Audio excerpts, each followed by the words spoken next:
আসসালামু আলাইকুম প্রিয় ডিফেন্স লাভার বন্ধুরা, মাসুস ডিফেন্স ব্লগ থেকে আপনাদের স্বাগত জানাচ্ছি। আসসালামু আলাইকুম রহমতুল্লাহ।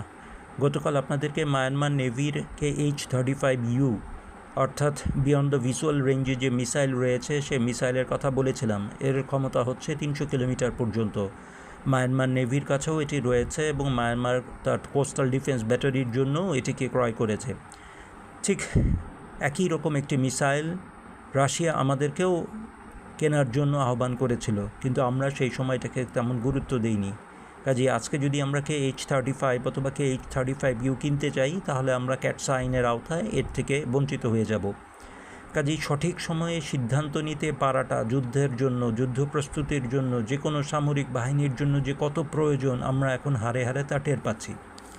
আমাদের সামনে এর বিকল্প রয়ে গেছে চীনে নির্মিত CJ-10। এই মিসাইলের ক্ষমতা 1500 কিলোমিটার পর্যন্ত, কিন্তু এত দূর ক্ষমতা সম্পন্ন মিসাইল আমাদেরকে কেউ দিতে চাবে না।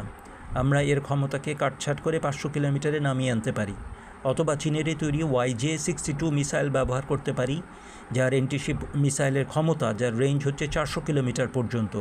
এটিকে আমরা ইচ্ছা করলে কোস্টাল ব্যালিস্টিক মিসাইল হিসেবেও ব্যবহার করতে পারি। বেশ কিছু জিনিস আপনাদের নজরে একটু আনতে চাই। আমাদের সামরিক বাহিনীর যুদ্ধকালীন ক্ষমতা কতটুকু তা নির্ণয় করার জন্য এই প্রশ্নগুলির উত্তর যদি আপনারা নিজেদেরকে জিজ্ঞাসা করেন তাহলে আপনারা নিজেরা বুঝতে পারবেন।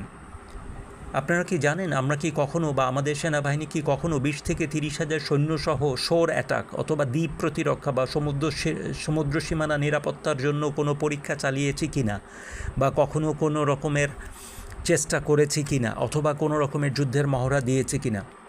আমরা কি কখনো আমাদের সমস্ত শহরে বা একটি বড় শহরে সমস্ত আলো বন্ধ করে নাইট ভিশন হেলিকপ্টার বা ফাইটার জেট দিয়ে মহড়া চালিয়েছি কিনা?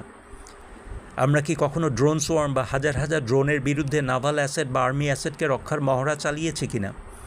আমরা কি কখনো ট্রেঞ্চ ওয়ারফেয়ারের জন্য মহড়া চালিয়েছি কিনা?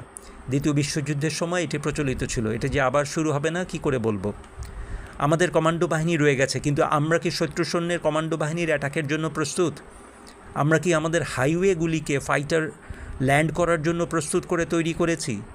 আমাদের স্নাইপার টিম আছে, কিন্তু কাউন্টার স্নাইপার অ্যাটাক থেকে যুদ্ধরত অবস্থায় আমাদের নেতৃত্বকে পাহারা দিতে কি আমরা সক্ষম? অ্যাসিমেট্রিক্যাল ওয়ারফেয়ারের জন্য কি আমরা প্রস্তুত? আমাদের কাছে কি অন্তত 40 দিন যুদ্ধ চালানোর জন্য সমস্ত রকমের গোলাবারুদ প্রস্তুত রয়েছে? যদি সবগুলি প্রশ্নের উত্তর হ্যাঁ হয় তাহলে নিশ্চিতভাবে জানবেন আমাদের সামরিক বাহিনী অত্যন্ত শক্তিশালী। আর যদি প্রশ্নের উত্তর একটিও না হয় তাহলে জানবেন আমরা অত্যন্ত দুর্বল রয়ে গেছি। আসসালামু আলাইকুম রহমতুল্লাহ।